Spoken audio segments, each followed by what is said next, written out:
IMF اور حکومت کے درمیان مذاکرات میں فریقین کے درمیان تنخواہ دار اور غیر تنخواہ دار طبقے پر نئے انکم ٹیکس ریٹس، زراعت اور ہیلتھ سیکٹر پر 18% سیلز ٹیکس کے عائد کیے جانے پر اتفاق نہیں ہو سکا۔ ذرائع کا کہنا ہے کہ مذاکرات میں 4,67,000 ماہانہ سے زیادہ کمانے والے تنخواہ دار اور غیر تنخواہ دار طبقے پر 45% انکم ٹیکس عائد کرنے پر بحث ہوتی رہی۔ اس وقت سب سے زیادہ انکم ٹیکس 5 لاکھ روپے ماہانہ کمانے والے افراد پر 35% عائد ہے۔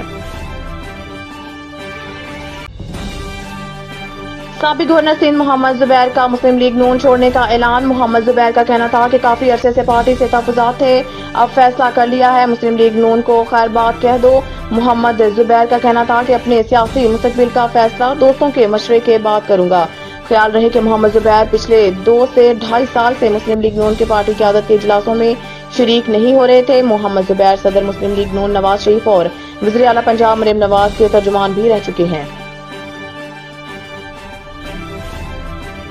عید قربان کے لیے ملک بھر میں مویشی منڈیاں سج گئی۔ چھٹی کے روز مویشی منڈیوں میں خوب رش، خریداروں نے قیمتیں پہنچ سے باہر قرار دے دی۔ بیپاری کہتے ہیں مہنگائی میں سستا جانور کیسے بیچیں۔ ملتا تھا 1,80,000 کا، وہ اس سے سمجھے ڈبل ہو گیا۔ جو آپ کو 80 کا ملتا تھا وہ ابھی آپ کو 160 کا ملے گا۔ ابھی جو میں نے لیا ہے وہ 1,30,000 کا ہے، جو اگر مہنگائی نہیں ہو تو زیادہ سے زیادہ 80-90 کا۔ کوئی 60,000 والا لے رہا ہے، کوئی لاکھ والا لے رہا ہے، کوئی 1.5 لاکھ والا لے رہا ہے، اپنی جیب کو دیکھ کے لے رہا ہے۔ مہنگائی تو اوورآل ہوئی ہے۔